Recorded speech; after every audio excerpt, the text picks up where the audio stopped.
Hey guys, আজকেও একখানা নতুন পেশেন্ট নিয়ে আমি ডক্টর অলোক বিশ্বাস, রেসিডেন্টাল দেবগ্রাম কাটামো।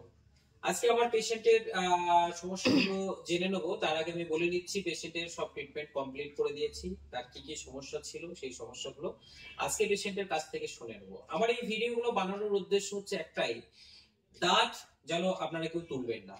দাঁত যত খারাপই হোক না কেন, যে অবস্থাতেই থাকুক না কেন, দাঁতের ট্রিটমেন্ট করলে দাঁতকে নতুন রূপে আবার পাওয়া যায়। হ্যাঁ, আপনার কি সমস্যা ছিল? দাঁতে যন্ত্রণা করতো। একটু জোরে বলুন, ক্যামেরার দিকে তাকিয়ে একটু জোরে। দাঁতে যন্ত্রণা করতো, একদিকে দাঁতটা পুরো ক্ষয় হয়ে গেছিল, তাতে পয়জন হয়েছিল। আর একটা দাঁতে পয়জন হয়ে গেছিল, দাঁতে ইনফেকশন হচ্ছিল, আর একটা দাঁত তো খুব যন্ত্রণা করতো। তাই ওটা কি অবস্থায় ছিল? ওটা কি গেছিল, ফুটো হয়ে গেছিল ভিতরে।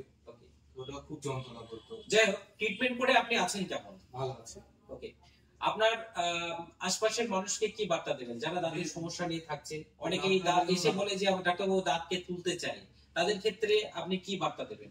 দাঁত যেন না তুলে সেটা বাঁচানোর চেষ্টা করে ডাক্তারের কাছে। ক্যামেরার দিকে একটু বলুন। দাঁতটা যেন বাঁচানোর চেষ্টা করে, না তুলে। কেন দাঁতটাই কেন বাঁচাবো? অনেকেই তো দাঁত বলে তুলে দেওয়ার জন্য। দাঁত তুললে তো নিজেরই তো শরীরের ক্ষতি না। একদম। হ্যাঁ বন্ধু, দাঁতকে তুলে দিলে মানুষ চিবিয়ে কোনো খাবারকে খেতে পারবে না। দাঁত আমাদের একটা সৌন্দর্য, যেমন একটা প্রতীক, ঠিক তেমনই দাঁত আমাদের চিবিয়ে খেতে হেল্প করে। দাঁত যদি চিবিয়ে প্রপার যদি আমরা কোনো খাবারকে চিবিয়ে না খেতে পারি, তাহলে আমাদের শরীরে যে একটা নিউট্রিশন যেটা, সেটা আমাদের শরীর পাবে না। হ্যাঁ, তাই চিবিয়ে খাওয়াটা খুবই একটা গুরুত্বপূর্ণ ভূমিকা পালন করে। তাই আপনাদেরকে একটাই সাজেস্ট করব, আপনাদের কোনো সমস্যা হলে আপনারা অবশ্যই আসবেন। যতটা যত্ন সহকারে দেখার আমরা চেষ্টা করব আপনাদের দাঁতকে বাঁচিয়ে রাখার। কথাই আছে, আপনার ওরাল হেলথ যদি ভালো থাকে, আপনার ওভারঅল হেলথ ভালো থাকবে।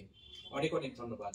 আবারও আসবো নতুন কোন একটা ভিডিও নিয়ে। সাথে থাকুন, সঙ্গে থাকুন, এবং ভিডিওটা শেয়ার করতে অবশ্যই ভুলবেন না। হ্যাঁ, আর ভিডিওটা কেমন লাগছে অবশ্যই কমেন্টের মাধ্যমে জানাবেন। ধন্যবাদ।